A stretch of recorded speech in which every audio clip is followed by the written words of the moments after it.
আসুন আজকের দিনের জন্য আমাদের শাস্ত্র পাঠ প্রেরিতদের কার্যবলীর পুস্তক 2 অধ্যায়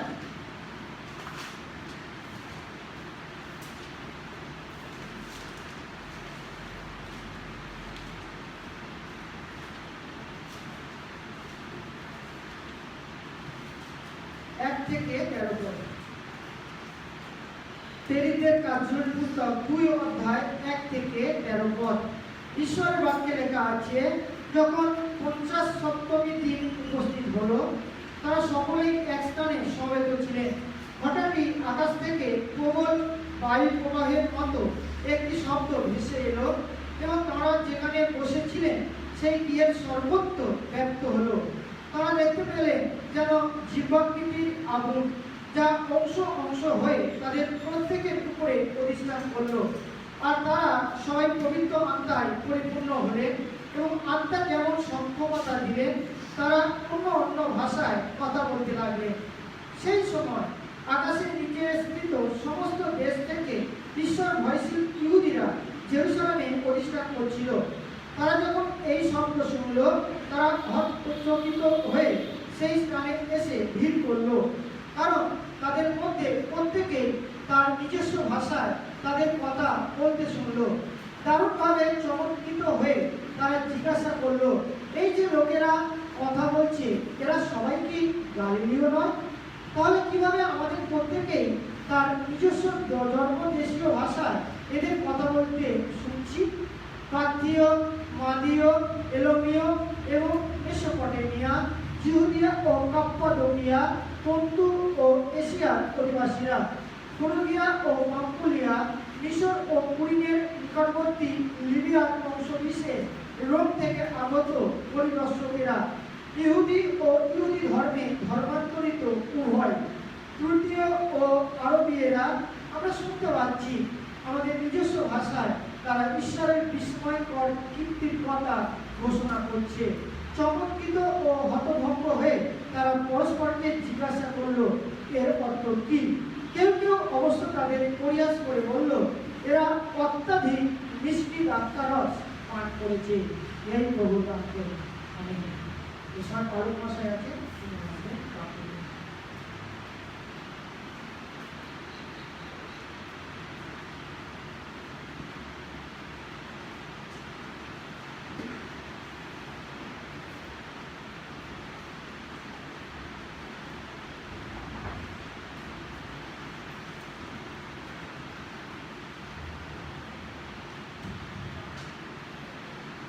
প্রভুর গৌরব হোক যে আমরা আবার তার কাছে মিলিত হওয়ার সুযোগ পেয়েছি এবং তিনি আজ আমাদেরকে তার গৃহে মিলিত করেছেন।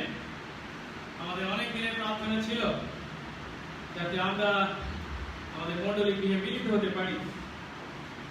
আর প্রভু গত সপ্তাহে আমাদের মণ্ডলী গৃহ স্যানিটাইজ করবার সুযোগ দিয়েছিলেন এবং আজ আমরা বেশ কিছু মানুষ, বেশ কিছু বিশ্বাসী মিলিত হতে পেরেছি। যদিও আমাদের মণ্ডলীর অনেকেই আজকে উপস্থিত হতে পারেননি, তাই বিশ্বাস করি তারা অনলাইনে আজকে এই উপাসনায়, এই আরাধনায় আমাদের সঙ্গে যোগ দিয়েছেন। আজ আমরা আবার লুক লিখিত প্রেরিতদের কার্য বিবরণ পুস্তক অধ্যয়নের সুযোগ পেয়েছি। আর আজ আমরা 2 অধ্যায় থেকে পাঠ করেছি। আসুন প্রভুর বাক্য শোনার আগে তার আশীর্বাদ ভিক্ষা করি, তার কাছে প্রার্থনা করি। পবিত্র মঙ্গলময় সর্বস্ত পিতা, তোমার ধন্যবাদ করি যে প্রভু তুমি আমাদেরকে এই সুন্দর সুযোগ দিয়েছ। যখন প্রভু সারা বিশ্ব এই করোনার প্রকোপে বিধ্বস্ত, বিশেষে আমরা তোমার নামে একসঙ্গে মিলিত হয়ে আলোচনা করার সুযোগ থেকেই দূরবর্তী, তখন প্রভু আমাদেরকে এই সুন্দর সুযোগ তুমি উপস্থিত করেছ। যখন আমরা প্রভু সংখ্যায় কম হলেও মিলিত হতে পেরেছি, এবং এই আরাধনায় যোগ দিয়েছি। প্রার্থনা করি প্রভু আমাদের মণ্ডলীর অন্য বিশ্বাসীদের জন্য তুমি তাদেরকেও একইভাবে আশীর্বাদ করো এবং যত শীঘ্র সম্ভব যেন আমরা সবাই একসঙ্গে মিলিত হতে পারি সেই দিন তুমি আমাদেরকে দাও। প্রভু গো, তোর বাক্য থেকে আমরা শিখতে চাই। প্রভু তুমি তোর বাক্য থেকে আমাদেরকে শিক্ষা দাও। আজ আমরা প্রেরিত পুস্তক 2 অধ্যায় 1 থেকে 13 পদ পাঠ করেছি। প্রভু গো, সেই বাক্যের মাধ্যমে তুমি আজ আমাদেরকে কি বলতে চাইছো তো উপলব্ধি করতে তোমার পরিচালনা আমাদের প্রত্যেককে তুমি দান করো। আমাদের সকলের সঙ্গে সঙ্গে থাকো, যিশু নামে এই প্রার্থনা চাই, আমেন। আমরা প্রেরিত পুস্তক থেকে পাঠ ও অধ্যয়ন শুরু করেছি এবং এর আগে আমরা দেখেছি যে যিশু পৃথিবীর মাটিতে তার সন্তান আমাদের পাপের প্রায়শ্চিত্ত কাজ সম্পন্ন করে পিতার কাছে ফিরে গেছেন। কিন্তু পিতার কাছে ফিরে গেলেও তার একটি কাজ এখনো অসমাপ্ত থেকে গেছে, আর সেই কাজটি হলো তিনি যে প্রায়শ্চিত্ত কাজ করেছেন সেই প্রায়শ্চিত্ত কার্যে শুভ ফল মানুষের জীবনে প্রয়োগ করার কাজ। হ্যাঁ, সেই কাজ অর্থাৎ সুসমাচার প্রচার এবং বিশ্বাসীদেরকে গেঁথে তোলা বা পরিপক্ব করার কাজ তিনি তার আত্মা দ্বারা, পবিত্র আত্মা দ্বারা সাধন করতে চলেছেন। আর তাই তিনি তার স্বর্গারোহণের পূর্বে তার শিষ্যদের কাছে প্রতিজ্ঞা করলেন যে আর কিছুদিন পরে তারা পবিত্র আত্মায় বাপ্তায়িত হতে চলেছেন এবং তারা পবিত্র আত্মায় পূর্ণ হয়ে পৃথিবীর প্রান্ত পর্যন্ত তার পক্ষে সাক্ষী হতে চলেছেন। আর এরপর আমরা দেখেছিলাম যিশু স্বর্গারোহণ করলেন আর যিশুর শিষ্যরা জেরুসালেমের একটি বাড়ির উপরের কুঠরিতে সকলে মিলিত হয়ে, প্রায় 120 জন মিলিত হয়ে এক চিত্তে প্রার্থনায় নিবিষ্ট ছিলেন। আর এই সময় শাস্ত্র অধ্যয়ন এর মাধ্যমে পিতর উপলব্ধি করেন যে জিহুদা যেহেতু বিশ্বাসঘাতকতা করেছে এবং আত্মহত্যা করেছে, তার দ্বারা বিনষ্ট হয়েছে, তার জন্য যিশুর যে 12 জন শিষ্যের দল ছিল সেখানে একটি শূন্যস্থান তৈরি হয়েছে। আর সেই শূন্যস্থানটি পূর্ণ হওয়ার প্রয়োজন আছে, কারণ শাস্ত্র এমন কথাই বলেছে। আর তখন তারা দুজনকে দাঁড় করিয়েছিলেন, যোসেফ এবং মত্তথিওকে। পরে ঈশ্বরের সার্বভৌমত্বকে স্বীকার করে গুলিবাদ করে যখন মত্তথিওর নাম ওঠে তখন মত্তথিওকে সে 12 জন শিষ্যের মধ্যে দ্বাদশ শিষ্য হিসাবে গ্রহণ করা হয়। গত সপ্তাহে আমরা এর মাধ্যমে দেখেছিলাম যে পবিত্র আত্মার আগমনের জন্য সমস্ত প্রস্তুতি পর্ব শেষ। কেন? যিশু তার শিষ্যদেরকে শেষ আদেশ দিয়েছেন, তারা যাবে পৃথিবীর প্রান্ত পর্যন্ত তার পক্ষে সাক্ষী হবে, এবং যিশু স্বর্গারোহণ করেছেন। আবার প্রেরিতদের যে 12 জনের দল, তার মধ্যে শূন্যস্থান তৈরি হয়েছিল, সেই শূন্যস্থানও পূর্ণ হয়েছে মত্তথিওকে সেই পদে নিয়োগের মাধ্যমে। কিন্তু একটা স্থান এখনো অপূর্ণ থেকে গেছে, আর তা হলো যিশু গেছেন তার শূন্যস্থান পূর্ণ করবার জন্য। তিনি যে পবিত্র আত্মার আগমনের প্রতিজ্ঞা করেছেন সেই পবিত্র আত্মা এখনো আসেননি। হ্যাঁ, আজ আমরা সেই ঘটনাই দেখতে চলেছি। সেই শূন্যস্থান পূর্ণ করতে পবিত্র আত্মার যে আগমনের প্রতিজ্ঞা তিনি করেছিলেন, সেই পবিত্র আত্মার আগমন পঞ্চসপ্তমীর দিন ঘটল। অবশেষে পবিত্র আত্মাকে সমস্ত বিশ্বাসী সন্তানদের মধ্যে ঢেলে দিতে ঈশ্বর সেই পঞ্চসপ্তমীর দিনকে বেছে নিয়েছিলেন। যিশু স্বর্গারোহণের ঠিক 10 দিন পর তার প্রতিজ্ঞা অনুসারে যিশুর শিষ্যরা এবং অন্যান্য বিশ্বাসীরা যখন জেরুজালেমের একটি বাড়ির উপরে কুঠরিতে প্রায় 120 জন মিলিত হয়েছিলেন। এই সময় পবিত্র আত্মা তাদের উপর নেমে আসেন। এখন এই পবিত্র আত্মার আগমন কিভাবে ঘটেছিল তা কিন্তু আমরা কয়েক সপ্তাহ আগে শিখেছি। কয়েক সপ্তাহ আগে পঞ্চসপ্তমীর রবিবার ছিল, 31শে মে। আর সেদিন আমরা এই প্রেরিত 2 অধ্যায় 1 থেকে 4 পদকে ভিত্তি করে এই পবিত্র আত্মার আগমন কিভাবে ঘটেছিল তার যে বর্ণনা লুক আমাদের দিয়েছেন তা আমরা শিখেছিলাম। আমরা 4টে ধাপে শিখেছিলাম। প্রথমে আমরা দেখেছিলাম 1 পদে পবিত্র আত্মা আগমনের দিনকে, আর বলা হয়েছে সেই দিনটি ছিল পঞ্চসপ্তমীর দিন, যার অর্থ 7 সপ্তাহের পর্ব বা ক্ষেতের প্রথম শস্য ঈশ্বরের কাছে এনে উৎসর্গ করার পর্ব ছিল সেই দিন। দ্বিতীয়ত আমরা দেখেছিলাম পবিত্র আত্মার আগমনের ধ্বনি, অর্থাৎ পবিত্র আত্মা যখন নেমে এসেছিলেন তখন তারা প্রচন্ড বেগে বাতাসের শব্দ শুনেছিলেন। তারপর আমরা দেখেছিলাম পবিত্র আত্মার আগমনের দৃশ্য। 3 পদে পবিত্র আত্মা যখন নেমে এসেছিলেন তখন তাদের উপরে আগুনের জীব যেন নেমে এসেছিল, এমন দৃশ্য তারা দেখেছিল। এবং তারপর 4 পদে আমরা দেখেছিলাম এই পবিত্র আত্মার আগমনের ফল বিশ্বাসীদের উপরে কিভাবে সাধিত হয়েছিল। প্রেরিত শিষ্যরা এবং বিশ্বাসীরা বিভিন্ন ভাষায় বক্তৃতা দিতে শুরু করেছিলেন। হ্যাঁ, পঞ্চসপ্তমীর দিন পবিত্র আত্মার আগমনের ফলস্বরূপ বিশ্বাসীরা পবিত্র আত্মায় পূর্ণ হয়ে তাদের অজানা ভাষায়, তারা যে ভাষা কখনো কোনোদিন শেখেনি, তারা জানতেন না, এমন ভাষায় বক্তৃতা দিতে শুরু করেছিলেন। এবং তাদের সেই বক্তৃতার বিষয়বস্তু ছিল 11 পদে বলা হয়েছে ঈশ্বরের মহান মহান কাজের কথা তারা বর্ণনা করেছিলেন। এই যে পবিত্র আত্মার আগমনের ফলস্বরূপ প্রেরিত শিষ্যরা এবং বিশ্বাসীরা বিভিন্ন ভাষায় ঈশ্বরের মহৎ মহৎ কাজের কথা যখন বর্ণনা করছিলেন তখন তাদের সেই সমস্ত কথা তাদের চারপাশে যে সমস্ত জনতা জেরুজালেমে উপস্থিত ছিল তারা শুনেছিল এবং তারা ছুটে এসেছিল কি হচ্ছে তা দেখার জন্য। আর তারা তার দ্বারা বিস্মিত হয়েছিল, অবাক হয়েছিল, আশ্চর্য জ্ঞান করেছিল। আজ আমরা এই 2 অধ্যায় 5 থেকে 13 পদে সেই জনতার বিস্ময়কে দেখতে চলেছি।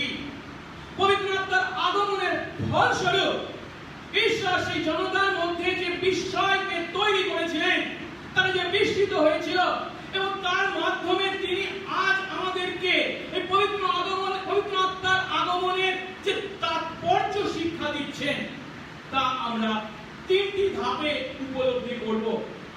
প্রথম ধাপে আমরা দেখব জনতার উপলব্ধি, দ্বিতীয় ধাপে আমরা দেখব জনতার পরিচয় এবং তৃতীয় ধাপে আমরা দেখব জনতার প্রতিক্রিয়া। সেদিনকে জনতা বিস্মিত হয়েছিল কেন, কি উপলব্ধি তারা করেছিল, যে জনতা বিস্মিত হয়েছিল তারা কারা, কোন কোন দেশে, এবং বিস্মিত হয়ে তাদের কি প্রতিক্রিয়া ছিল। এই 3টি ধাপে আজ আমরা পবিত্র আত্মার আগমনে জনতার বিস্ময়কে উপলব্ধি করতে চলেছি। আসুন প্রথম ধাপে আমরা দেখি জনতার উপলব্ধিকে। কিন্তু আগে আমি বলেছি 4 পদে আমরা দেখেছি কি না পঞ্চসপ্তমীর দিনে যখন পবিত্র আত্মার আগমন হয়েছিল তখন বিশ্বাসীরা বা প্রেরিত শিষ্যরা বিভিন্ন ভাষায় তারা বক্তৃতা শুরু করেছিলেন। আর তারা এত জোরে এই সমস্ত বক্তৃতা দিচ্ছিলেন যে সেই বক্তৃতার শব্দ সেই সময় জেরুজালেমে যে সমস্ত ইহুদিরা উপস্থিত ছিল তাদের কানে গিয়ে পৌঁছেছিল। আর তাই তারা ছুটে এসেছিল এবং দেখতে পেয়েছিল বা শুনতে পেয়েছিল যে সমস্ত ইহুদিরা এসেছে পৃথিবীর বিভিন্ন প্রান্ত থেকে, সেই সমস্ত প্রান্তে যে সমস্ত জন্মদেশীয় ভাষায় সঙ্গে তারা পরিচিত, সেই সমস্ত ভাষায় যিশুর প্রেরিত শিষ্যরা বা বিশ্বাসীরা ঈশ্বরের মহান মহান কাজ বর্ণনা করছেন। আসলে আমরা 5 থেকে 8 পদ দেখি তার বর্ণনা। ওই সময়ে ইহুদিরা আকাশের নিচে সমস্ত জাতি থেকে আগত ভক্ত লোকেরা জেরুসালেমে বাস করছিল। আর সেই ধ্বনি হলে অনেক লোক সমবেত হলো, আর তারা হতবুদ্ধি হয়ে পড়ল, কারণ প্রত্যেকে নিজের নিজের ভাষায় তাদের কথা বলতে শুনছিল। তখন সকলে অত্যন্ত আশ্চর্য ও চমৎকৃত হয়ে বলতে লাগলো, দেখো, এই যে লোকেরা কথা বলছে, এরা সকলে কি গালিলীয় নয়? তবে আমরা কেমন করে প্রত্যেকে নিজ নিজ জন্মদেশীয় ভাষায় কথা শুনছি? এর আগে পঞ্চসপ্তমীর দিনে যখন এই পঞ্চসপ্তমীর ঘটনা আমি বর্ণনা করেছিলাম, তখন আমি এই পঞ্চসপ্তমীর দিন কি দিন তা ব্যাখ্যা করেছিলাম। এবং হয়তো আপনাদের মনে আছে, এটি হচ্ছে সেই সপ্তাহের উৎসব পালনের দিন, বা খেতে প্রথম শস্য উৎসর্গ করার পর্ব। আর ইহুদিদেরকে বছরের মধ্যে 3টে পর্ব অবশ্যই পালন করতে হতো। নিস্তার পর্ব, তারপরে এই পঞ্চসপ্তমী পর্ব এবং কুটির মাস পর্ব। আর এই পঞ্চসপ্তমী পর্ব সেই 3টে পর্বের মধ্যে একটি পর্ব হওয়ায় এই ইহুদিদেরকে সব সময় এই জেরুসালেমে এসে এই পর্ব পালন করতে হতো।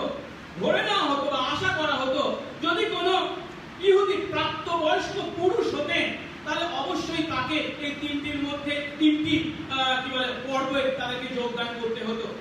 আর সেই জন্য পৃথিবীর প্রান্তে ছড়িয়ে পড়া ইহুদিরা অনেক সংখ্যায় এই সময় জেরুসালেম মন্দিরে আসতেন এবং এই সমস্ত পর্বে যোগদান করতেন।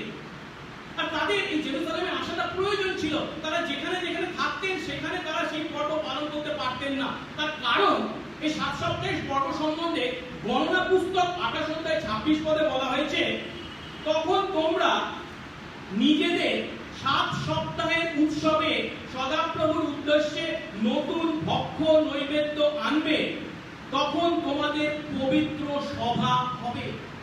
অর্থাৎ এই 7 সপ্তাহের পর্ব যদি পালন করতে হয়, তাদেরকে ভক্ষ নতুন বা প্রথম শস্য নিয়ে আসতে হবে এবং পবিত্র সভা হবে। আর এই পবিত্র সভাটা কোথায় হতে হবে? জেরুসালেম মন্দিরে। আর তাই এই পর্ব পালন করার জন্য তাদেরকে জেরুসালেম মন্দিরে আসতেই হতো। আর তাই এখানে আমরা দেখতে পাচ্ছি এই পঞ্চসপ্তমীর দিন যেদিন পবিত্র আত্মার আগমন ঘটেছিল, সেদিন কি ঘটেছিল? 5 পদে বলছে কি, ওই সময়ে ইহুদিরা আকাশের নিচে সমস্ত জাতি থেকে আগত ভক্ত লোকেরা জেরুসালেমে বাস করছিল। লোকের কথা অনুসারে আকাশের নিচে সমস্ত জাতি থেকে ভক্তরা এসেছিল এই পর্বে যোগদান করতে, এবং সেই সময় তারা জেরুসালেম নগরে বাস করছিল। ইসরায়েলের ইতিহাস থেকে আমরা ভালো করেই জানি, এই ইহুদিরা কেবলমাত্র প্যালেস্টাইনের মধ্যে সীমাবদ্ধ ছিলেন না, তারা পৃথিবীর বিভিন্ন প্রান্তে ছড়িয়ে পড়েছিলেন। কিভাবে তা আমরা একটু পরে শিখব। কিন্তু এই যে যারা ছড়িয়ে পড়েছিলেন, তারা সেখানেই স্থায়ীভাবে বসবাস শুরু করেছিলেন। তাদের সন্তানদের জন্ম সেখানে হয়েছিল। আর তাই তারা ছোটবেলা থেকে জন্মদেশীয় সেই সমস্ত দেশের ভাষা শিখেছিলেন, সেটাই তাদের কাছে জানা ভাষা ছিল। এখন এরা যেহেতু স্থায়ীভাবে বসবাস করেছিল, যদিও কিন্তু যেহেতু এরা জাতিতে ইহুদি, সেই জন্য ইসরায়েলের প্রতি এদের টান সব সময়ই ছিল। বিশেষ করে এদের মধ্যে যাদের বয়স বেশি হয়ে যেত, তাদের মধ্যে সবসময় একটা ইচ্ছা থাকতো, তাদের জীবনের শেষ দিনগুলি যেন ইসরায়েলের মাটিতে গিয়ে তারা কাটাতে পারে, এবং ইসরায়েলের মাটিতেই যেন তাদের মৃত্যুর পর কবর হয়। তাই এই সমস্ত অনেক বিদেশে বসবাসকারী ইহুদিরা তাদের শেষ বয়সে এসে সেই সময়ে জেরুসালেমে বসবাস করছিলেন। কিন্তু কেবল এরা নয়, তার সঙ্গে একটু আগে আমি বলছিলাম যে পর্বের কথা, পঞ্চসপ্তমীর পর্ব, সেখানে সেই পর্বে যোগ দেওয়ার জন্য অসংখ্য তীর্থযাত্রী পৃথিবীর প্রান্ত থেকে এসে জেরুসালেমে উপস্থিত হয়েছিলেন, এবং সেই সময় তারা জেরুসালেমে ছিলেন। লূক বলছেন কি, আকাশের নিচে সমস্ত জাতি মানে সেখানে ভারতীয়রাও ছিল, বাংলাদেশিরা ছিল কিনা আমি জানি না, সমস্ত জাতির প্রতিনিধিদের উপস্থিতির কথা বলা হয়েছে। বা সহজ কথায় অনেক দেশ থেকে তারা এসেছিলেন, বা ইহুদিরা যে সমস্ত দেশে ছড়িয়ে পড়েছিলেন সেই সমস্ত দেশ থেকে তারা সেখানে এসেছিলেন। তো তারপরে বলা হয়েছে কি, তারা একটা ধ্বনি শুনতে পেল, একটা শব্দ শুনতে পেল, একটা আওয়াজ শুনতে পেল। সেটা কি? ছয়পদ দেখি। আর সেই ধ্বনি হলে অনেক লোক সমবেত হলো এবং তারা হতবুদ্ধি হয়ে পড়ল, কারণ প্রত্যেকে নিজের নিজের ভাষায় তাদেরকে কথা বলতে শুনছিল। আর সেই ধ্বনি হলে, এখন এই ধ্বনিটা কিসের ধ্বনি?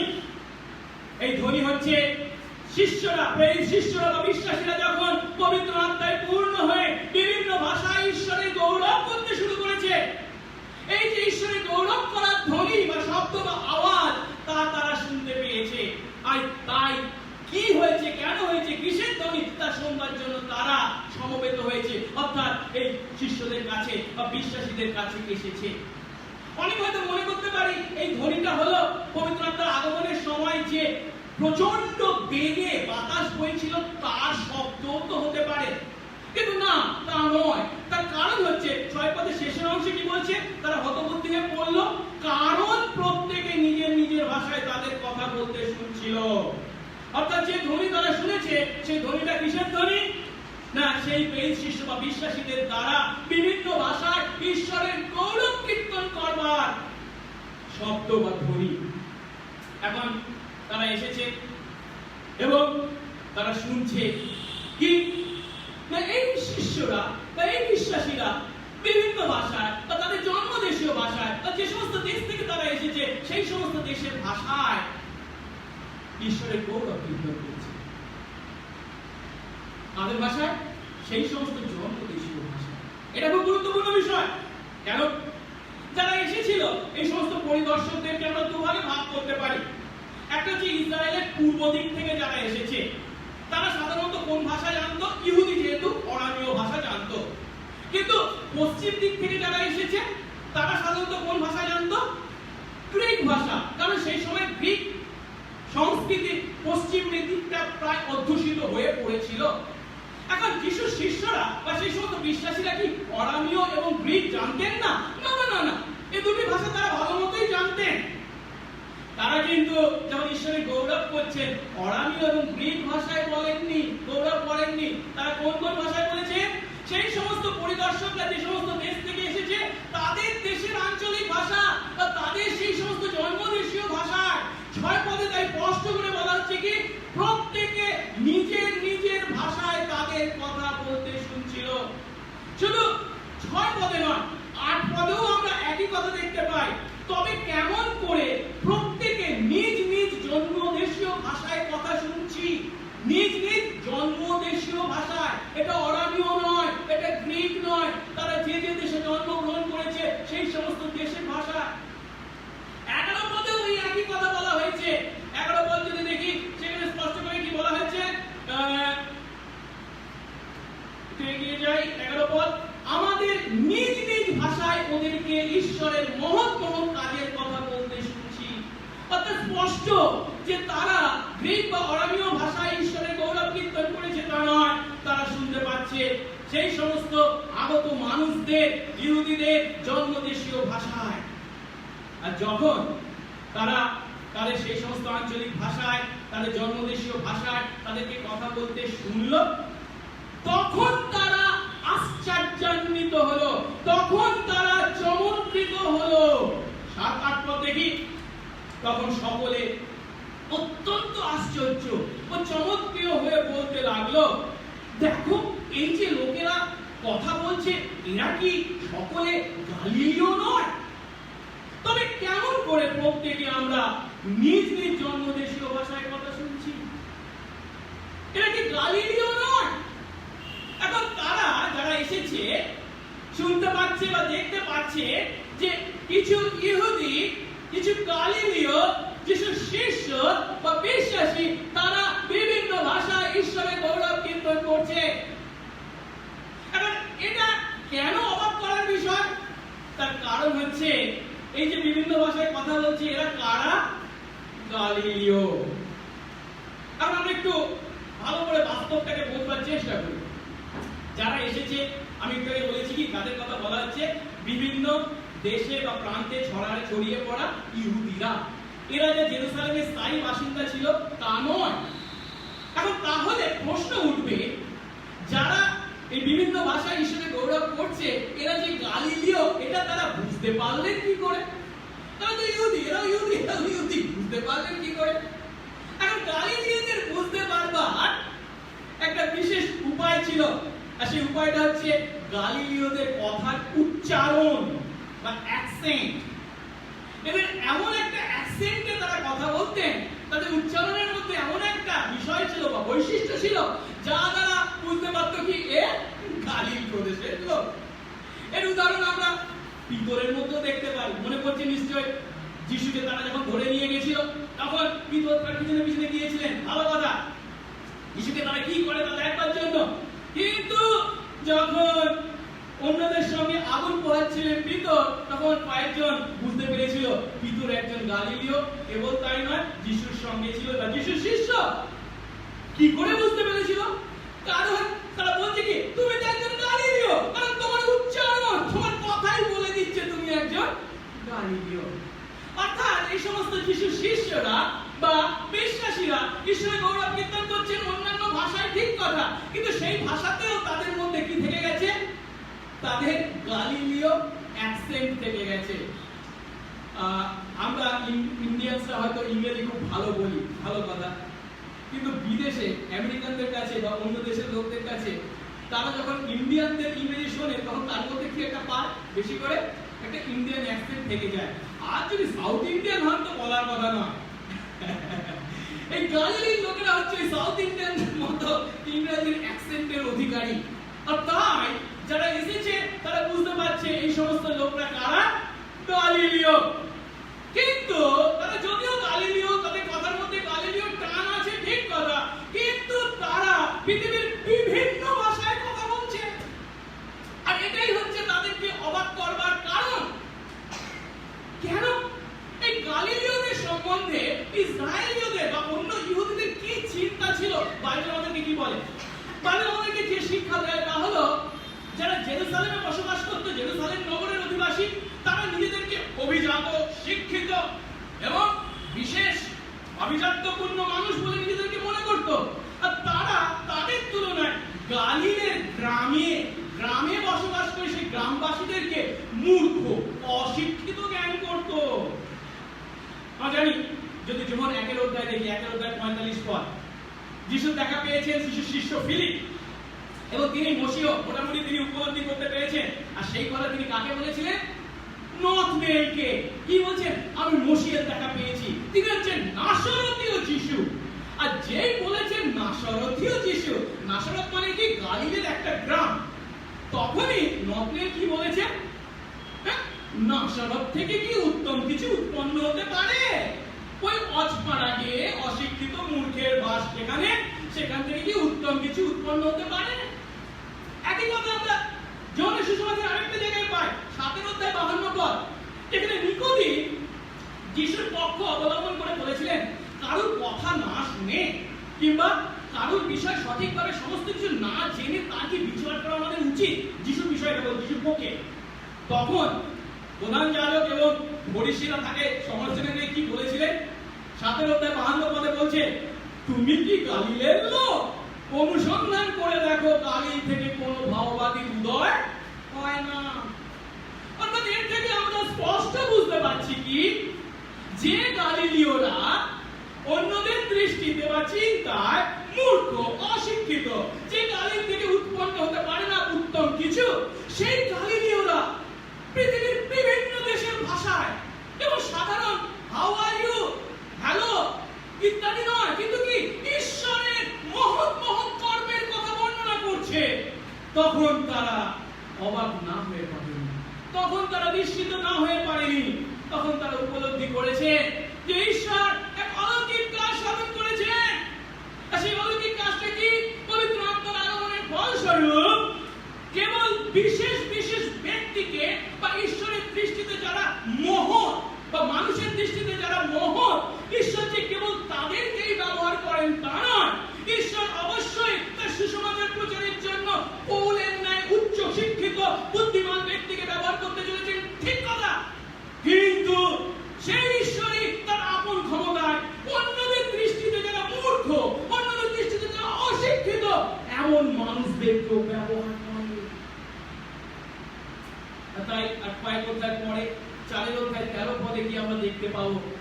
সেই জেরুজালেমের ইহুদি অধ্যক্ষ এবং প্রাচীনরা একই কথা বলছে। যখন তারা পিতর এবং যোহনকে দেখছে, তারা কত সাহসিকতায় ঈশ্বরের গৌরব করছে, যীশু খ্রিস্টের পক্ষে সাক্ষ্য দিচ্ছে, তার পুনরুত্থানের কথা বলছে। তখন তারা কি বলেছিল?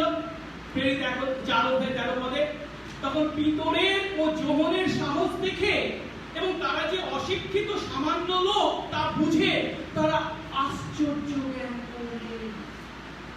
হ্যাঁ, ওই প্রান্তর আগমনে জনতার বিস্ময়ের মাধ্যমে আমরা যে উপলব্ধি আজ লাভ করছি তা হলো ঈশ্বরের রাজ্যে ব্যবহৃত হওয়ার জন্য আমাদের ব্যক্তিগত বিশেষ যোগ্যতা থাকা প্রয়োজন বা জগতের দৃষ্টিতে গণ্যমান্য হওয়া প্রয়োজন তা নয়।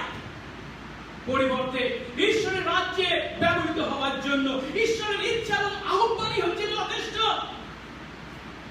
তাই পৌল বলেছেন 1 কোরিন্থীয় 1:26-31 ভাইরা, তোমাদের আহ্বান দেখো, যেহেতু মাংস অনুসারে জ্ঞানবান অনেকে নেই, পরাক্রমী অনেকে নেই, উচ্চ পদস্থ অনেকে নেই, কিন্তু ঈশ্বর জগতিস্থ মূর্খ বিষয় সকল মনোনীত করলেন যেন জ্ঞানবানদের লজ্জা দেন, এবং ঈশ্বর জগতের দুর্বল বিষয় সকল মনোনীত করলেন যেন শক্তিমন্ত বিষয় সকলকে লজ্জা দেন, এবং জগতের যারা নীচ, যারা তুচ্ছ, যারা কিছু নয়, সেই সকলকে ঈশ্বর মনোনীত করলেন যেন যা যা আছে সে সকল তুচ্ছ করে, যেন কোনো মানুষ ঈশ্বরের সামনে গর্ব না করে। কিন্তু তোমরা সেই খ্রিস্ট যিশুতে আছো, যিনি হয়েছেন আমাদের জন্য ঈশ্বর থেকে জ্ঞান, ধার্মিকতা, পবিত্রতা এবং মুক্তি। যেমন লেখা আছে, যে কেউ গর্ব করে সে প্রভুতেই গর্ব করুক।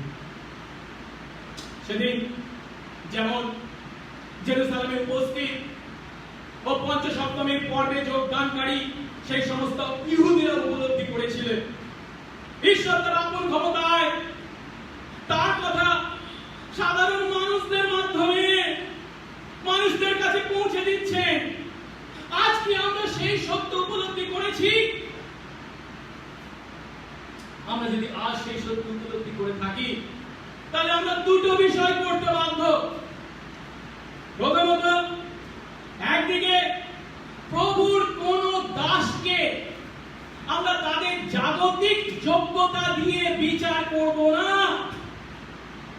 জগতের মানুষ তার যোগ্যতা জগতের দৃষ্টিকোণ থেকে বিচার করে, কিন্তু বিশ্বাসী আমরা জানি প্রভু মূর্খদেরকে তোলেন, ব্যবহার করেন জ্ঞানবানদের গর্ব ভঙ্গ করার জন্য।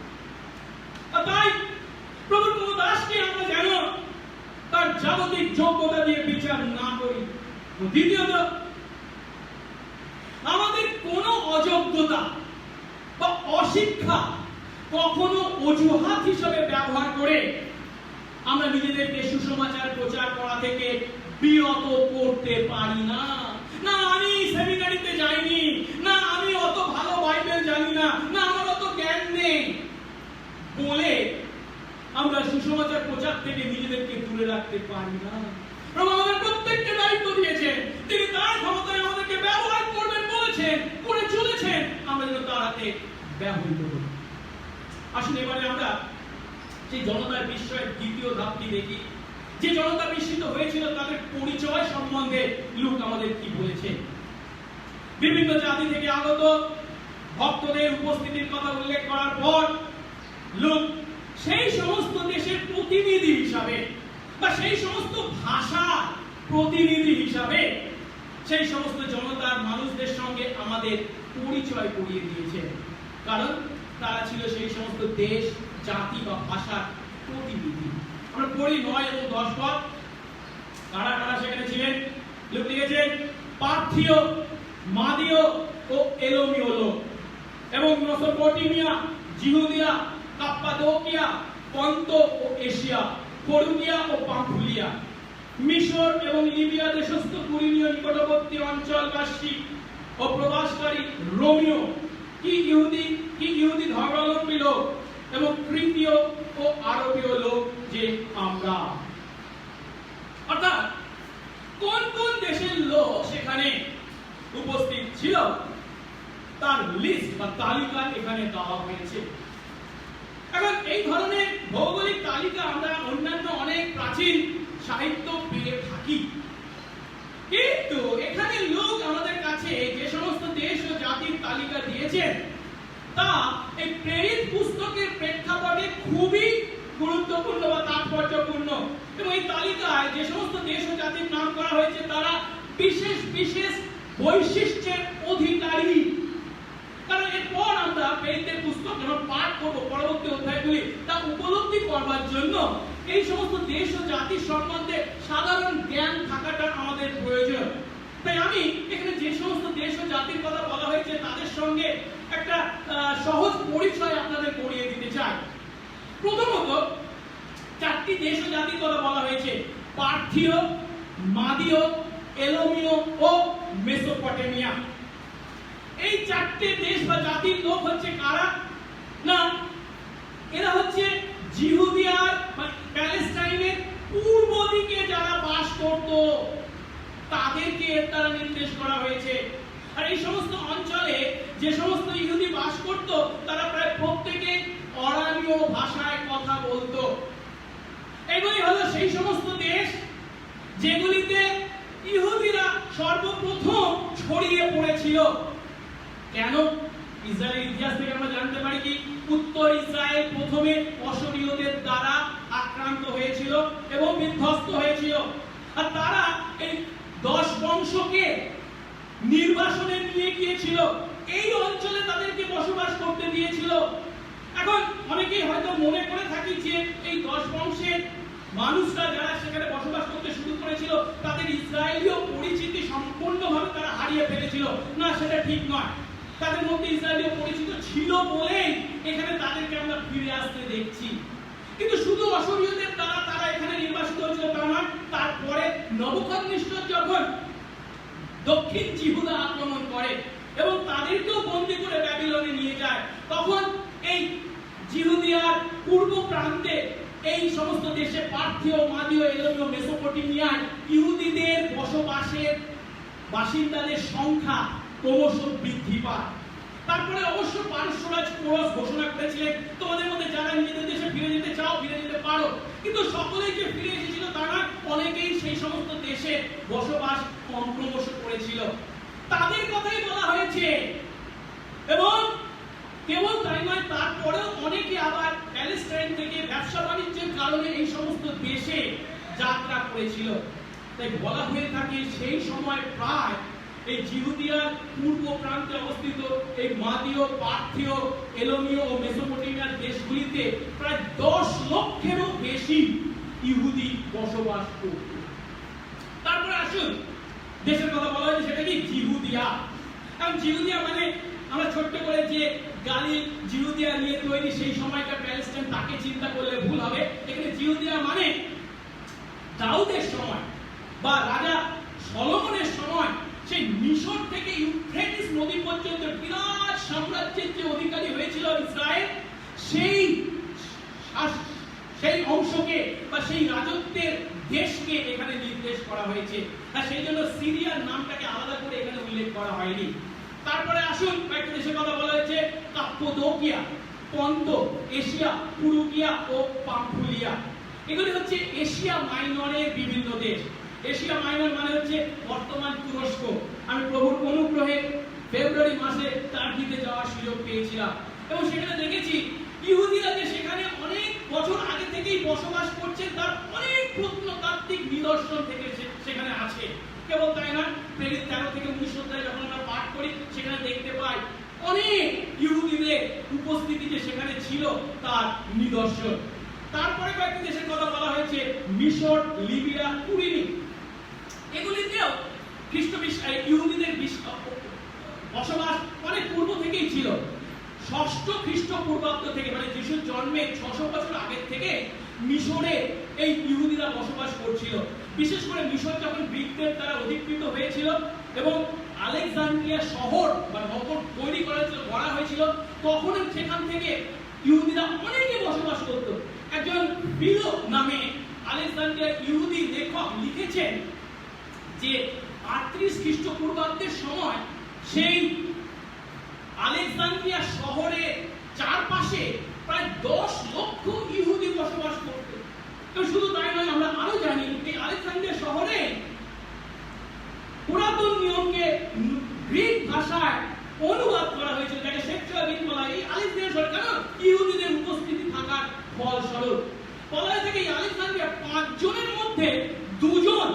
ছিল ইহুদি, 40% মানুষ ইহুদি ছিল। তারপরে বলা হয়েছে রোমের ইহুদিরা ও ইহুদি ধর্মাবলম্বীরা, এদের দ্বারা ইউরোপের মানুষদেরকে নির্দেশ করা হয়েছে। যদিও গ্রিস থেকে আসা লোকের কথা বলা হয়নি, ধরা যেতে পারে এদের মধ্যে গ্রিসদেরকেও বা গ্রিকদেরকেও উল্লেখ করা হয়েছে। আর রোমের প্রতি লুকের একটা বিশেষ নজর ছিল, কারণ এই যে প্রেরিতের কার্যক্রমে লেখা হচ্ছে তার শেষের দিকে শেষ লক্ষ্য কি, প্রেরিত পৌল কোথায় যাবে? রোমে যাবে, সেখানে সুসমাচার প্রচার করবার তার ইচ্ছা রয়েছে।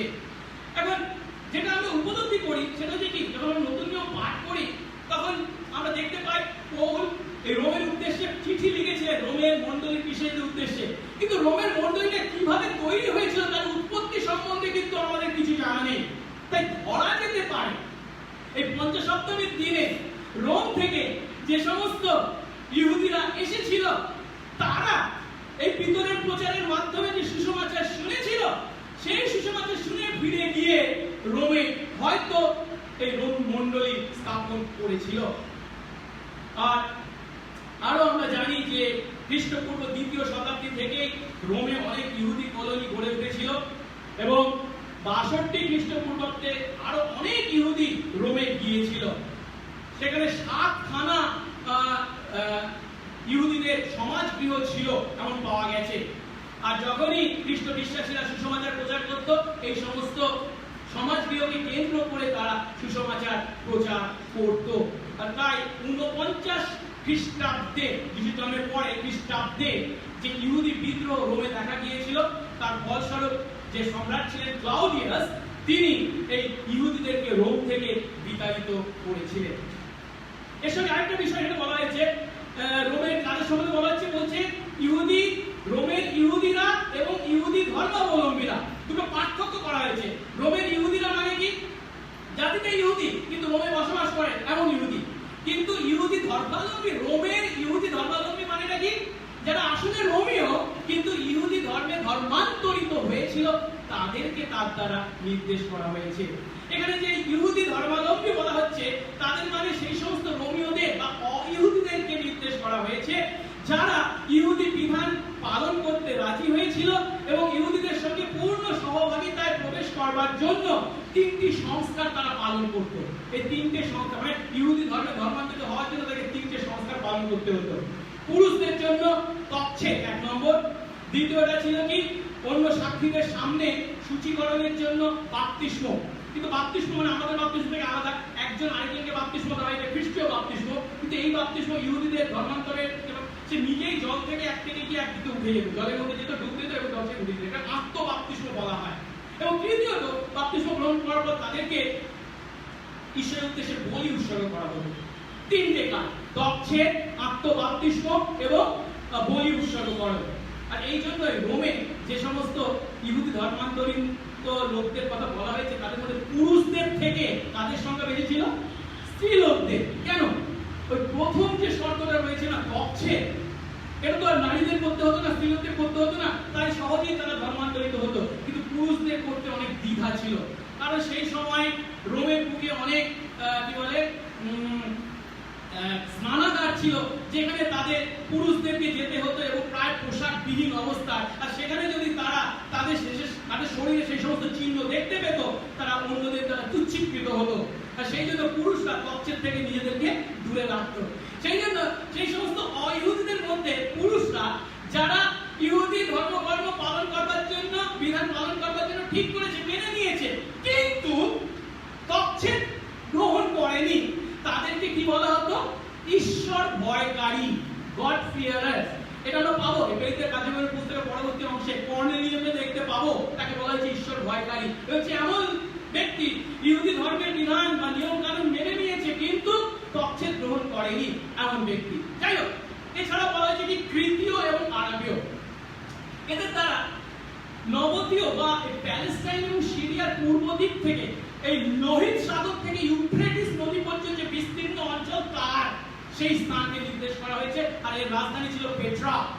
আর এখানকার অন্যতম একজন মহান রাজার কন্যাকে হেরোদ আন্তিপাস, যিশু যখন পৃথিবীর মাটিতে পরিচর্যা কাজ করেছে, হেরোদ আন্তিপাস বিয়ে করেছিলেন। পরে অবশ্য তার সঙ্গে বিবাহ বিচ্ছেদ করে তিনি হেরোদিয়াসকে বিবাহ করেছিলেন। এখন এই যে সমস্ত দেশ ও জাতি বর্ণনা দিয়েছেন লোক, তার মাধ্যমে তিনি কি বলতে চাইছেন?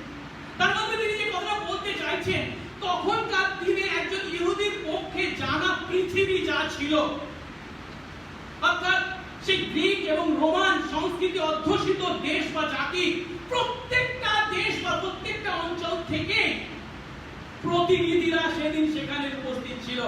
আর তারা তাদের নিজেদের জন্মদেশীয় ভাষায় ঈশ্বরের গৌরব কীর্তন শুনছে। কখন? যখন পবিত্র আত্মার আগমন ঘটেছে। আর তাই তারা কি বলে দেওয়া হচ্ছে? আগামী দিনে এই শিষ্যরা কেবল যারা এসেছে তাদের কাছেই যে সুসমাচার প্রচার করতে চলেছেন, যে সুসমাচার নিয়ে যেতে চলেছে তা নয়। এই সুসমাচার প্রত্যেকটা দেশ, প্রত্যেকটা জাতি এবং পৃথিবীর প্রান্তে প্রান্তে তা পৌঁছাতে চলেছে, তারই পূর্বাভাস। আর তারা কি শুনেছে?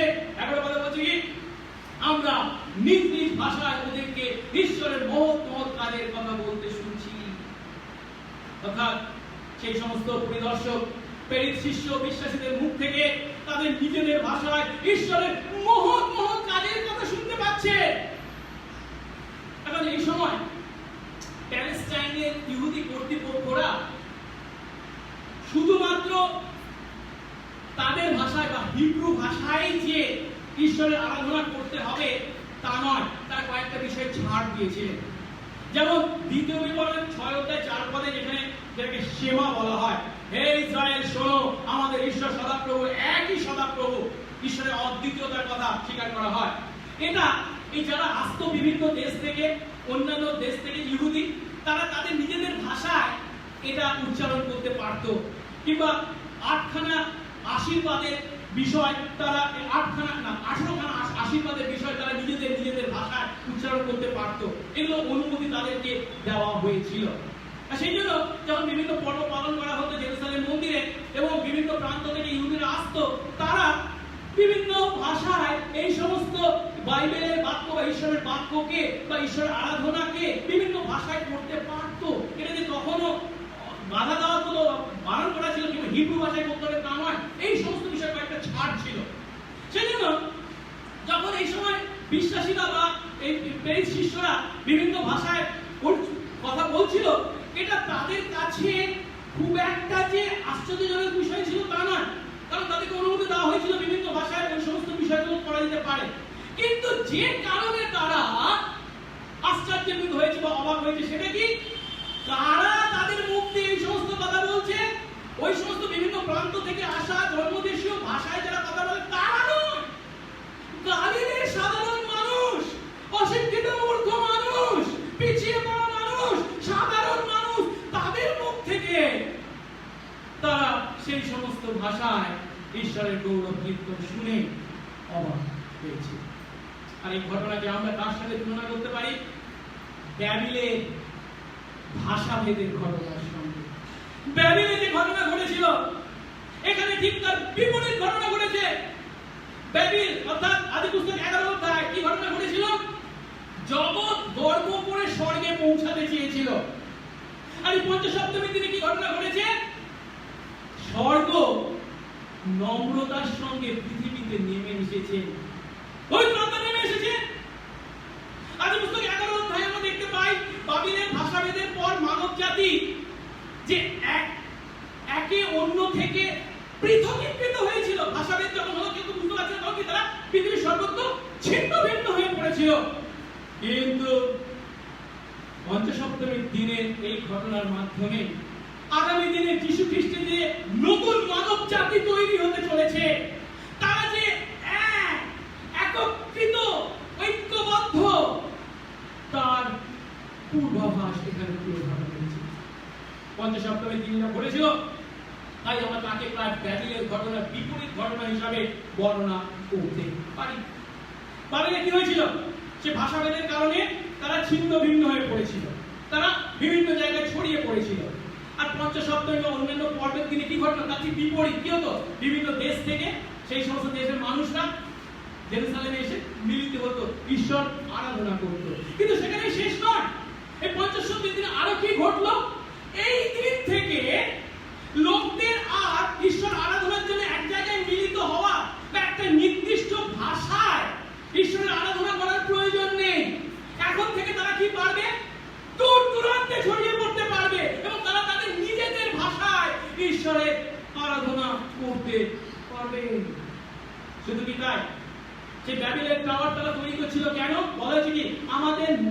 বিখ্যাত করার জন্য। কারণ এদান উদ্যান থেকে তাদেরকে যখন বের করে দেওয়া হয়েছিল, তাদের সেই তাৎপর্য বা মর্যাদা তারা হারিয়েছিল। তা ফিরে পাওয়ার জন্য তারা নিজেরা নিজেদের শক্তিতে সেই টাওয়ার তৈরি করতে চেয়েছিল। কিন্তু এই দিনে কি ঘটনা ঘটলো? স্বর্গ নম্রতায় পবিত্র আত্মা নিজে নেমে আসলেন, বিশ্বাসে আমাদের মধ্যে তিনি বাস করছেন। আর তার মাধ্যমে ঈশ্বর যখন আমাদের মধ্যে বাস করে, তখন আমরা আলাদা মানে মর্যাদা, ক্ষমতা অধিকারী হয়েছি। আমাদের জোর করে নিজেদের ক্ষমতাটা অধিকার করেছি তা না, ঈশ্বর তার অনুগ্রহে সেই মর্যাদা আমাদেরকে ফিরিয়ে দিয়েছেন। আদম হাওয়া যেমন তার সন্তান, তিনি আমাদেরকে তার সন্তান হিসাবে গ্রহণ করেছেন, ঘোষণা করেছেন। আজকে আমরা পঞ্চসপ্তমী এই অর্থকে উপলব্ধি করে আমরা ঈশ্বরের আরাধনা করছি বিভিন্ন ভাষায়, আমাদের নিজেদের ভাষায়, জন্মদেশীয় ভাষায় তার গৌরবার্থে মিলিত হচ্ছি, তার কথা মানুষদের কাছে পৌঁছে দিচ্ছি। লোকেরা যে আমাদের মাধ্যমে যিশুর কথা শুনছে, গুরুত্বপূর্ণ প্রশ্ন। আসলে এবার তৃতীয় ধাপে সেই জনতার বিস্ময়ে তৃতীয় ধাপ জনতার প্রতিক্রিয়াকে দেখি। প্রেরিত শিষ্যরা, অবিশ্বাসীরা যখন বিশ্বস্ত ভাবে ঈশ্বরের মহান মহান কাজের পক্ষে বিভিন্ন ভাষায় সাক্ষ্য দিচ্ছিলেন, তখন তা শুনে জনতার মধ্যে দু ধরনের প্রতিক্রিয়াকে আমরা দেখতে পাচ্ছি। আর সেই প্রতিক্রিয়াকে 12 এবং 13 পদে বর্ণনা করা হয়েছে। প্রথম প্রতিক্রিয়ার কথা বলা হয়েছে 12 পদে। এইভাবে তারা সকলে চমৎকৃত হলো, হতবুদ্ধি হয়ে পরস্পর বলতে লাগলো, এর অর্থ কি? কিন্তু আরেক ধরনের প্রতিক্রিয়ার কথা 13 পদে বলা হয়েছে। অন্য লোকেরা পরিহাস করে বলল, ওরা মিষ্টি দ্রাক্ষা রসে মত্ত হয়েছে। অর্থাৎ সেই সমস্ত অশিক্ষিত সামান্য গালিলীয়দের মুখে তাদের জন্মদেশীয় ভাষায় ঈশ্বরের মহান মহান কাজের বর্ণনা শুনে জনতার মধ্যে দু ধরনের প্রতিক্রিয়াকে আমরা দেখতে পাচ্ছি। একদল খুবই অবাক হয়েছে, তাদের হৃদয়কে স্পর্শ করেছে, আর তাই তারা আরো জানতে চাইছে। তাই তারা প্রশ্ন করছে, কি এর অর্থ কি? আমাদের বলে দাও, আমরা জানতে চাই। আর তাদের সেই জানার ইচ্ছাকে ঈশ্বর পূর্ণ করেছিলেন। এই পরবর্তী অংশে, 2 অধ্যায়ের পরবর্তী অংশে আমরা দেখতে পাবো ঈশ্বর প্রেরিত পিতরকে তুলবেন, তার মাধ্যমে তিনি প্রচার করবেন, সুসমাচার তাদেরকে পৌঁছে দেবেন, তারা জানবে সুসমাচার, এবং একদিনে 3000 লোক প্রভুর কাছে ফিরে আসবে।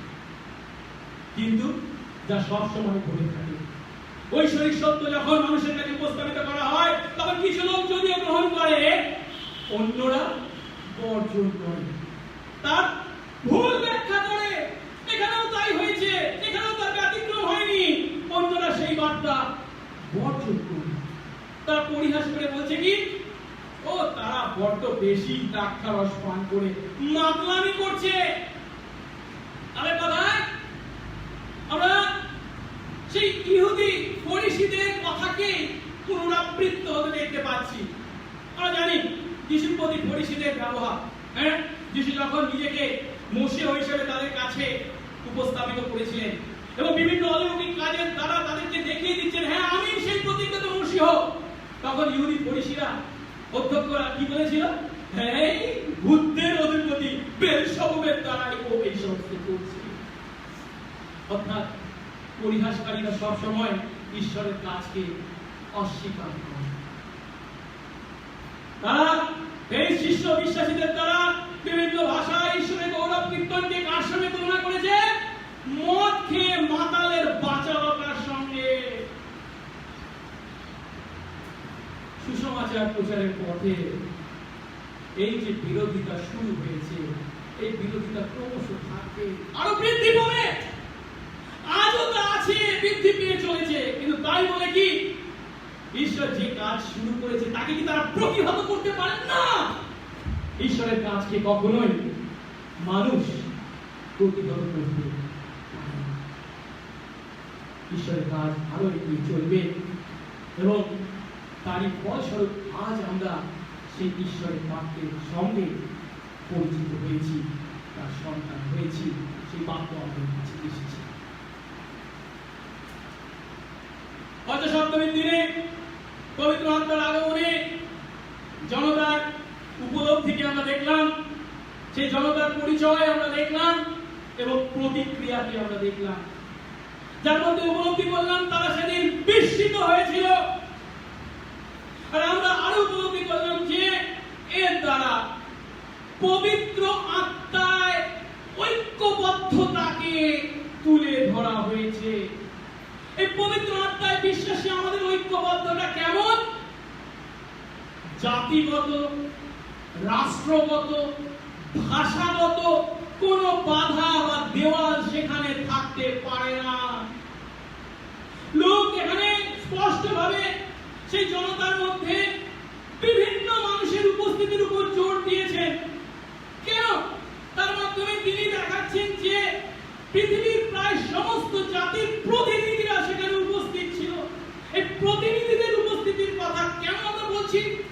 কারণ আমরা জানি নোয়ের জলপ্লাবনের পর কেবল সেম, হাম, জেফত অবশিষ্ট ছিল। তাদের বংশধররাই পৃথিবীর সর্বত্র ছড়িয়ে পড়েছে। এবং এখানে এই প্রেরিত 2 অধ্যায় যে সমস্ত জাতিদের কথা বলেছে আমরা যদি ভালো করে দেখি তাহলে দেখতে পাবো আদি পুস্তক 10 অধ্যায় সেম, হাম, জেফতের বংশধরদের যে বর্ণনা দেওয়া হয়েছে এরা হচ্ছে তাদেরই প্রতিনিধি। কারণ এখানে যে সমস্ত জাতির কথা বলেছে তাদের বেশিরভাগটাই হচ্ছে সেমের বংশধর। তারপরে মিশর ও লিবিয়ার কথা বলা হয়েছে এরা হচ্ছে হামের বংশধর। এবং তৃতীয় রোমীয়দের কথা বলা হয়েছে এরা হচ্ছে জেফতের বংশধর হিসাবে সাধারণভাবে ধরা হয়। অর্থাৎ সেদিন পৃথিবীর সমস্ত জাতি, সমস্ত লোকের প্রতিনিধিরা সেখানে উপস্থিত ছিল। আর এর দ্বারা কি তুলে ধরা হচ্ছে? ঈশ্বরের রাজ্যের প্রকৃতিকে। সেই রাজ্য কেমন রাজ্য? নানা জাতি, নানা দেশীয়, নানা ভাষাভাষী। বাবিলের অভিশাপের ঠিক বিপরীত ঘটনা এখানে ঘটেছে। বাবিলে মানুষদের ভাষাভেদ জন্মানোর দ্বারা লোকেরা ছড়িয়ে পড়তে বাধ্য হয়েছিল। আর জেরুসালেমে ভাষাগত পার্থক্যকে অলৌকিকভাবে মুছে ফেলার দ্বারা আগামী দিনে খ্রিস্টীতে সমস্ত বিশ্বের বিশ্বাসীরা যে এক হতে চলেছে, ঐক্যবদ্ধ হতে চলেছে, তাকেই প্রতীকী আকারে প্রকাশ করা হয়েছে। আর এর দ্বারা আমাদের কাছে সেই আগামী দিনকে নির্দেশ করা হয়েছে, যিশু দ্বিতীয় আগমনের দিন, যেখানে স্বর্গ রাজ্যে আমরা সমস্ত দেশ জাতি নির্বিশেষে আমাদের উপস্থিতিকে বা প্রতিনিধিত্বকে সেখানে দেখতে পাবো। প্রকাশিত বাক্য 7 অধ্যায় 9 পদে বলা হয়েছে সেখানে প্রত্যেক জাতি ও বংশের, প্রজাবৃন্দের ও ভাষার বিস্তর লোক তা গণনা করতে কেউ সমর্থ ছিল না। তারা সিংহাসনের সামনে, বেশ্যাবকের সামনে দাঁড়িয়ে আছে, সাদা পোশাক পরে, খেজুর পাতা হাতে। তার সঙ্গে আরেকটি বিষয় বলে আমি শেষ করি, আর তা হলো পৃথিবীর মাটিতে মানুষ আমাদের জীবনের সংস্কৃতি একটা খুব গুরুত্বপূর্ণ বিষয়। আর তাই এই পৃথিবীকে ঐক্যবদ্ধ করবার জন্য, একসঙ্গে বাঁধবার জন্য অনেক সময় অনেকেই এক পথ, এক পন্থা তৈরি করবার চেষ্টা করেছে এবং তার মাধ্যমে আমরা ঐক্যবদ্ধ তা প্রমাণিত করবার চেষ্টা। আর তার ফলস্বরূপ সাম্রাজ্যবাদেরই প্রসার ঘটেছে, যেখানে এক সংস্কৃতি অন্য সংস্কৃতির উপর কর্তৃত্ব করেছে। এক দেশ যখন আরেক দেশ শুরু করে তো সেই দেশের উপর তাদের সংস্কৃতি, তাদের ভাষা, তাদের সংস্কৃতি চাপিয়ে দিতে চায়। কিন্তু এখানে পবিত্র আত্মার আগমনের ফলস্বরূপ বিশ্বাসীদের মধ্যে যে ঐক্য তৈরি হয়েছে তা এক সংস্কৃতির দ্বারা অন্য সংস্কৃতিকে ছোট করা নয়, খাটো করা নয়, চাপিয়ে দেওয়া নয়, কিন্তু সমস্ত সংস্কৃতি তাদের নিজস্ব বৈশিষ্ট্যে ঈশ্বরের গৌরব আরাধনা করবার জন্য যে ব্যবহৃত হতে চলেছে এক অলৌকিক ঐক্যবদ্ধতা তার দ্বারা প্রকাশ পেয়েছে। তাই পবিত্র আত্মা কখনো পৃথিবীতে কোন সমরূপ খ্রিস্টীয় সংস্কৃতিকে উৎসাহিত করে না। আমরা খ্রিস্ট বিশ্বাসী, সেই জন্য আমরা এক ভাষা বলবো, এক কাপড় পরবো, এক ভাষা, এক চিন্তায় চিন্তা করবো না, তা কখনোই নয়। আমাদের আছে ভাষাগত, আমাদের সংস্কৃতিগত, আমাদের চিন্তাগত পার্থক্য, কিন্তু আমরা এক ঈশ্বরের আরাধনা করি, আমরা তার সন্তান, বৈচিত্র্যের মধ্যে ঐক্য। আর এটা যেন আমাদের ব্যবহারিক জীবনে আমরা প্রকাশ করি। আমাদের সামাজিক বা সাংস্কৃতিক বিভিন্ন দেয়ালকে তাই আমাদেরকে দূর করতে হবে। বিশেষ করে সুসমাচার প্রচারের কথা যদি আমরা চিন্তা করি, আমরা যখন মানুষের কাছে সুসমাচার প্রচার করতে যাই, সুসমাচার নিয়ে যাই অন্য জাতির মানুষ, অন্য ভাষার মানুষ, আমরা সাধারণত কি করতে শিখতে চায়। ওদেরকে যদি আমাদের নিজেদের ভাষাটা শেখাতে পারতাম তাহলে কত সহজেই দিতে পারতাম না। বাইবেল আমাদেরকে তা বলছে না। তার পরিবর্তে আমাদেরকে তাদের ভাষা শিখতে হবে, তাদের সংস্কৃতি শিখতে হবে, তাদের হৃদয়ের ভাষায় আমাদেরকে তাদের কাছে সুসমাচার প্রচার করতে হবে। তো আশীর্বাদ করুন এই সত্য উপলব্ধি করে পবিত্রতার আগমনের ফলস্বরূপ যে তাৎপর্যপূর্ণ ঘটনা ঘটেছে তাকে স্বীকার করে বিশ্বাসী আমরা আমাদের ব্যবহারিক জীবনে তার গৌরব। তিনটি বিষয় মনে রাখবো। একদিকে প্রভুর কোন দাসকে তার জাগতিক যোগ্যতা দিয়ে বিচার করব না, অন্যদিকে আমাদের কোন অযোগ্যতা বা অশিক্ষাকে কখনো অজুহাত হিসেবে ব্যবহার করে সুসমাচার প্রচার থেকে নিজেদের বিরত করব না। দ্বিতীয়ত আমরা পৃথিবীর দূর দূরান্তে যাব, তাদের হৃদয়ের ভাষা শিখব এবং তাদের ভাষায় তাদের কাছে সুসমাচার প্রচার করব, ঈশ্বর আরাধনা করব। তৃতীয়ত ঈশ্বরের কাজকে পরিহাস করা নয়, পরিবর্তে ঈশ্বরের কাজের দ্বারা মুগ্ধ হয়ে আরো জানতে ইচ্ছুক হব এবং সেই জ্ঞানকে অন্য মানুষদের সঙ্গে ভাগ করব। আসুন মঙ্গলময় স্বর্গস্থ পিতা, তোমার ধন্যবাদ করি প্রভু। তোমার অনুগ্রহে আজ আমরা তোমার বাক্য থেকে দেখলাম পবিত্র আত্মার আগমনে সেই জনতার বিস্ময়কে। আর তারা সেদিন উপলব্ধি করেছিল যে প্রভু তুমি কত মহান। সেই পবিত্র আত্মার আগমনের ফলস্বরূপ সেই সাধারণ গালিলীয় অশিক্ষিত মূর্খরাও পর্যন্ত বিভিন্ন ভাষায় তোমার সেই সমস্ত অলৌকিক কাজ, মহান মহান কাজের কথা তারা বর্ণনা করেছিল। প্রভু তুমি যে তোমার ক্ষমতায় এই আমাদের ন্যায় সাধারণ মানুষদেরকে ব্যবহার করতে পারো সেই বিশ্বাস আমাদেরকে দাও। তোমার হাতে ব্যবহৃত হতে ইচ্ছা ও আগ্রহ আমাদেরকে দাও। আর আমরা যেন জগতের মানুষদের ন্যায় তোমার দাসদেরকে জাগতিক বিচারে বিচার না করি সেই হৃদয় দাও। একই সঙ্গে প্রভু পবিত্র আত্মার আগমনের মাধ্যমে তুমি যে রাষ্ট্রগত, জাতিগত, ভাষাগত দেওয়ালকে ভেঙে ফেলেছো সেই সত্য উপলব্ধি করে আমরা যেন দূর দূরান্তে যেতে পারি তোমার সুসমাচার নিয়ে, তাদের ভাষা শিখে তাদের কাছে সুসমাচার যেন প্রচার করতে পারি সেই আশীর্বাদ করো। আর তুমি যখন প্রভু তোমার আপন ক্ষমতায় সেই সমস্ত অলৌকিক কাজ সাধন করো তা দেখে সেই সমস্ত অবিশ্বাসীদের পরিহাস করা নয়, যেন প্রভু তোমাকে চিনতে পারি, তোমার হাতের কাজকে উপলব্ধি করতে পারি, স্বীকার করি, জানি এবং অন্যদের কাছে তোমার কথা বলি সেই আশীর্বাদ করো। সঙ্গে সঙ্গে থাকো যিশুর নামে এই প্রার্থনা চাই, আমেন। আসুন এই সময় আমরা শেষ গান করব এবং গানের সময় আমরা আমাদের উপহার প্রভুর কাছে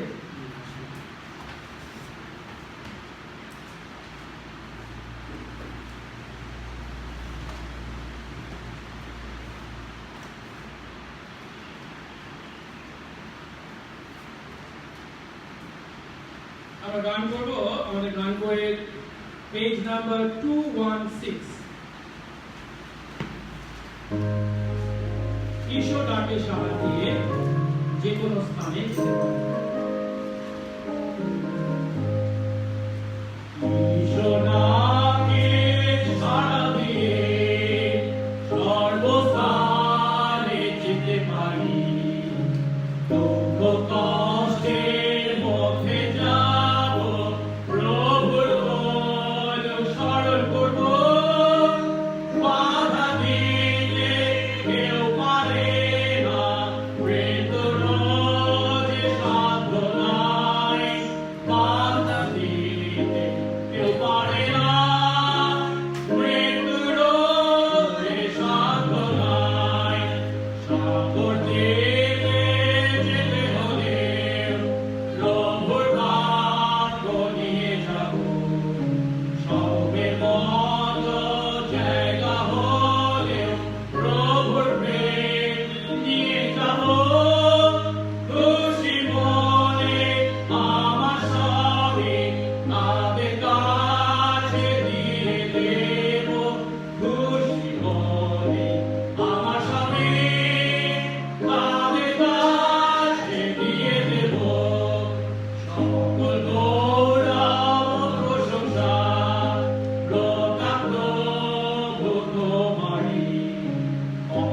লজ্জা আমি নেব, ক্রুশে ভারী আমি হব, প্রভু শিষ্য হয়ে আমি তাহারই কাজ আমি করব, প্রভু শিষ্য হয়ে আমি তাহারই কাজ আমি করব।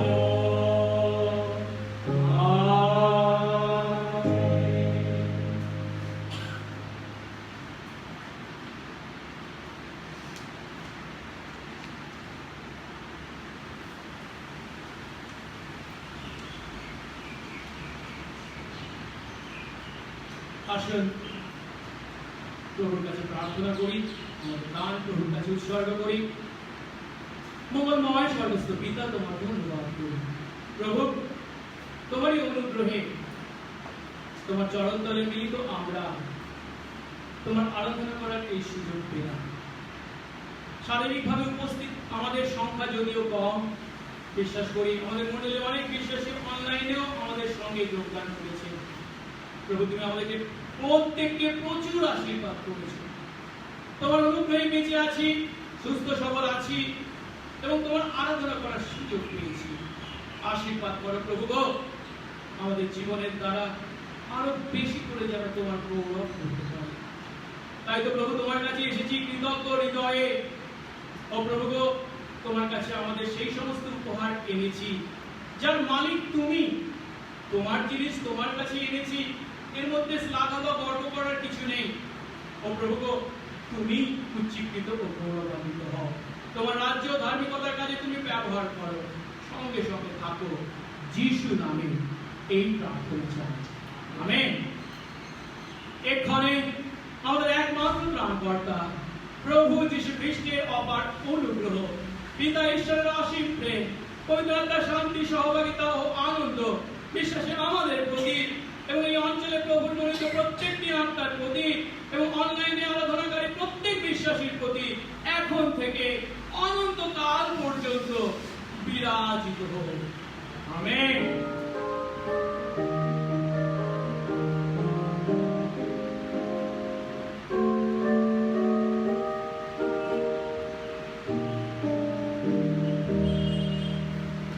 জয় যিশু। আমাদের প্রত্যেককে আশীর্বাদ করুন, আরো বেশি করে তার গৌরবার্থে ব্যবহৃত হতে তিনি তার অনুগ্রহ আমাদের প্রতি রাখুন। কয়েকটি বিজ্ঞপ্তি, করোনা ভাইরাসের কারণে এখনো আমরা বেশি সংখ্যায় মিলিত হতে পারছি না। অনেকেই নিজেদের বাড়িতেই আরাধনা করতে বাধ্য হয়েছি। বিশেষ করে আমাদের মণ্ডলীর মধ্যে যারা বয়স্ক আছেন বা শিশুরা আছেন, তারা যেন বিশেষ বিশেষ যে সমস্ত নিরাপত্তার বিষয় রয়েছে সেগুলো পালন করি, কারণ এখনো লকডাউন শেষ হয়নি, লকডাউনের বিভিন্ন বিষয় এখনো বন্ধ আছে। তার সঙ্গে বলি, যারা আজ আমাদের অনলাইনে আরাধনা প্রথম যোগদান করলেন, সেটা প্রচুর পরিমাণে আশীর্বাদ করুন। মণ্ডলীর অন্যান্য আরাধনা আমরা কিন্তু যথারীতি করছি, বুধবারের সন্ধ্যা উপাসনা বা প্রতিদিন বাইবেল অধ্যয়নের এবং প্রার্থনার যে সময়। তাই যারা মণ্ডলীতে খুব আসতে ইচ্ছা করে তাদেরকে অনুরোধ করবো বুধবারের সন্ধ্যা উপাসনায় আপনারা আসতে পারেন, কারণ সেই সময় আমরা খুব একটা বেশি সংখ্যায় মিলিত হই না।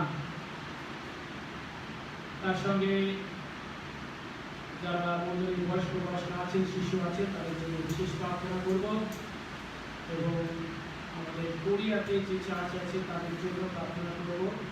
আমি শুনলাম যে আমাদের বোন উনি ভালোর দিকেই এগোচ্ছিল, কিন্তু গত শুক্রবার নাকি তার ফুসফুসে একটা সমস্যা পাওয়া গেছে, তাই আবার টেস্ট করা হয়েছে। করোনার কারণে নাকি অন্য কোনো কারণে তারা জানবার জন্য আর কি বাড়ি ফিরে যাওয়ার কথা ছিল, কিন্তু সেটা বন্ধ করা হয়েছে।